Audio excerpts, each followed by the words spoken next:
Hello guys, welcome to all in one channel. जो श्रृंखला हमने स्टार्ट की थी उसे आगे बढ़ाते हुए खिलजी वंश स्टार्ट करते हैं। खिलजी वंश से पहले कुछ मुख्य बातें याद दिला देते हैं, जैसे कि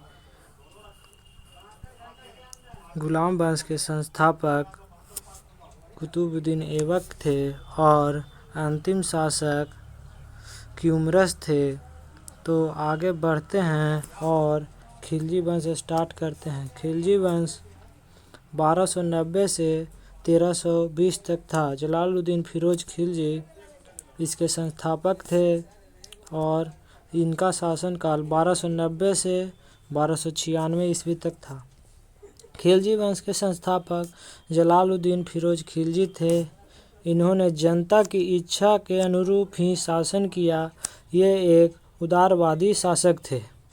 इन्होंने दक्षिण भारत के विजय के लिए अपने भतीजे और दामाद अलाउद्दीन खिलजी को भेजा था। यहाँ पर भतीजे और दामाद का यह सेंस है कि मुस्लिम में अपने मामा के बेटी और चाचा के बेटी से शादी कर सकते हैं, इसलिए इसे यहाँ पर लिखा गया है भतीजे और दामाद। आगे बढ़ते हैं और अलाउद्दीन खिलजी ने दक्षिण भारत को जीता, वहाँ से अत्यधिक धन लूटे। अलाउद्दीन खिलजी ने दक्षिण भारत को जीता और वहाँ से अत्यधिक धन लूटे। जलालुद्दीन ने जब इसे धन का हिसाब मांगा तो इसने उसकी हत्या कर दी थी। जब जलालुद्दीन ने हिसाब मांगा तो इसने उसकी हत्या कर दी। अब इसके बाद अलाउद्दीन खिलजी 1296 से 1331 तक शासक किया। इसके बचपन का नाम अली गुरसप था। इसने सिकंदर की भांति विश्व विजय अभियान चलाया, अतः इसे द्वितीय सिकंदर या सिकंदर सानी कहते हैं। अलाउद्दीन खिलजी को क्या कहते हैं? द्वितीय सिकंदर या सिकंदर सानी भी कहते हैं। इसने खिलत के पद को मान्यता दी। इसने किसके पद को मान्यता दी? इसने खिलत के पद को मान्यता दी। यह एक नया धर्म चलाना चाहता था, किंतु उलेमान के कहने पर इसने यह निर्णय बदल दिया। उलेमान था एक विद्वान मौलाना था, जिसके कहने पर इसने नया धर्म चलाना बंद कर दिया। इसने कुतुब मीनार के प्रतिद्वंदी मीनार के रूप में अलाई मीनार बनवाना प्रारंभ किया, किंतु वह छोटा बन गया। इसने कुतुबुल इस्लाम मस्जिद में प्रवेश के लिए अलाई दरबार बनवाया था। इसने क्या बनवाया था? अलाई दरबार बनवाया था। कहाँ? कुतुबुल इस्लाम मस्जिद में प्रवेश के लिए अलाई दरबार बनवाया था। इसने मूल नियंत्रण के लिए बाजार प्रणाली को लाया था। मूल नियंत्रण के लिए किस प्रणाली को लाया? इसने बाजार प्रणाली को लाया था। सार्वजनिक वितरण प्रणाली को भी लागू किया था। किसने? अलाउद्दीन खिलजी ने। अलाउद्दीन खिलजी ने घोड़े की पहचान के लिए घोड़े दागने की परंपरा चालू की। इसने शासक बनने के 4 घोषणा की। अस्थायी गुप्तचर संस्थान, दान दी गई भूमि को खालसा भूमि या सरकारी भूमि में परिवर्तन। इल्तुतमिश के समय जो भी भूमि दान दी गई थी और कोई भी राजा के समय उसे खालसा भूमि यानी कि सरकारी भूमि में परिवर्तन कर देना था। मद्यपान नीति, इसके समय अगर कोई भी मद्यपान करके पकड़ा जाता तो उसे फांसी की सज़ा सुनाई जाती थी। छोटे त्यौहार और अमीरों से मिलने पर प्रतिबंध लगा दिया गया। अलाउद्दीन खिलजी ने छोटे त्यौहार और अमीरों से मिलने पर प्रतिबंध लगा दिया गया। इसके समय 4 प्रमुख कर थे। जजिया कर, यह मैंने आपको बताया था। जजिया कर किसने लगाया था? यह आपका क्वेश्चन है। यह गैर मुसलमानों से लिए जाने वाला कर था। और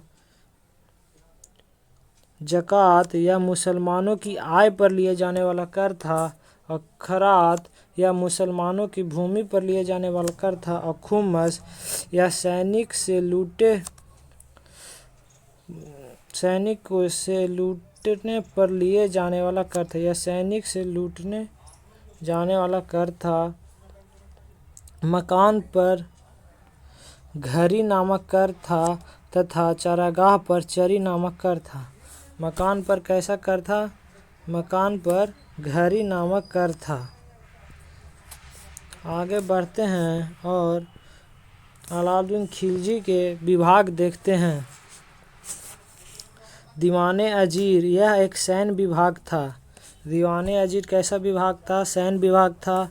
दीवाने इंसान शाही आदेशों को पालन करवाना। दीवाने इंसान शाही आदेशों को पालन करवाना। दीवाने वज़रात या विसार यह पीएम यानी वजीर का पद था। यह प्रधानमंत्री का पद था जो वजीर के नियंत्रण में था। यह सबसे महत्वपूर्ण पद था। दीवाने सताल यह विदेशी विभाग था प्लस धार्मिक विभाग भी था। दीवाने रियासत यह बाजार नियंत्रण रखता था। दीवाने रियासत यह बाजार नियंत्रण रखता था। चलिए आगे बढ़ते हैं और अलाउद्दीन खिलजी का सैन्य अभियान देखते हैं। अलाउद्दीन खिलजी ने उत्तर भारत तथा दक्षिण भारत दोनों का अभियान किया। इसके समय सर्वाधिक मंगोल आक्रमण हुए। इस आक्रमण के कारण इसकी उत्तरी सीमा असुरक्षित हो गई थी। किस आक्रमण के कारण? सर्वाधिक मंगोल आक्रमण के कारण इसकी सीमा असुरक्षित हो गई थी।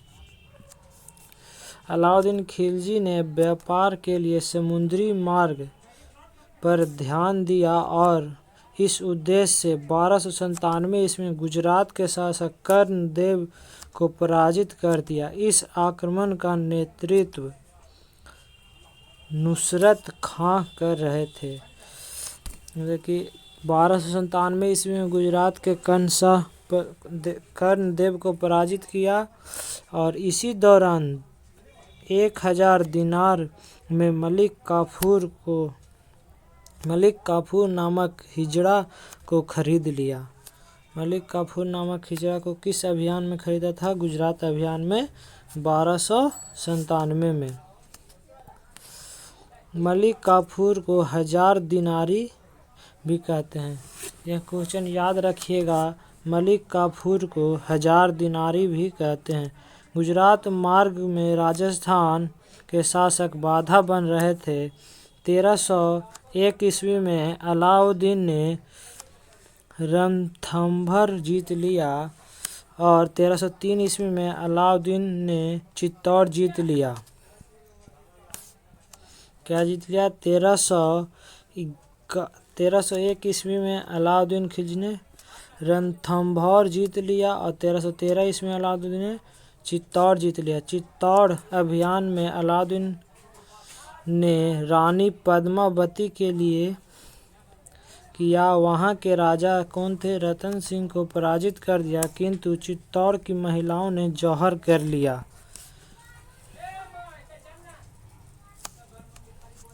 राजपूत महिलाएं विदेशी आक्रमण को स्वयं से बचाने के लिए खुद को जलती हुई आग में कूद जाती थी, जिसे जौहर कहते थे। अलाउद्दीन ने दक्षिण भारत विजय की जिम्मेदारी मलिक काफूर को दी थी। दक्षिण भारत विजय की जिम्मेदारी अलाउद्दीन ने किसको दी थी? तो मलिक काफूर को दी थी। मलिक काफूर ने 1307 ईस्वी में देवगिरी शासक रामचंद्र देव को पराजित कर दिया, किंतु रामचंद्र देव की वीरता को देखते हुए अलाउद्दीन ने गुजरात के नौसारी का जागीरदार बना दिया।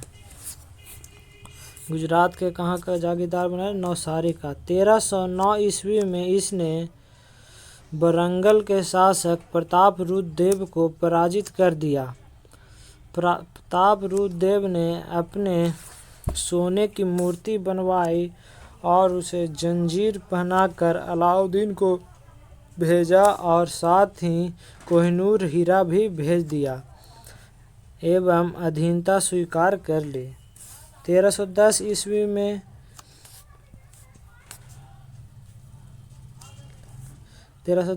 में मलिक काफूर ने होयसल वंश पर आक्रमण किया। 1310 ईस्वी में मलिक काफूर ने होयसल वंश पर आक्रमण किया, किंतु वहां की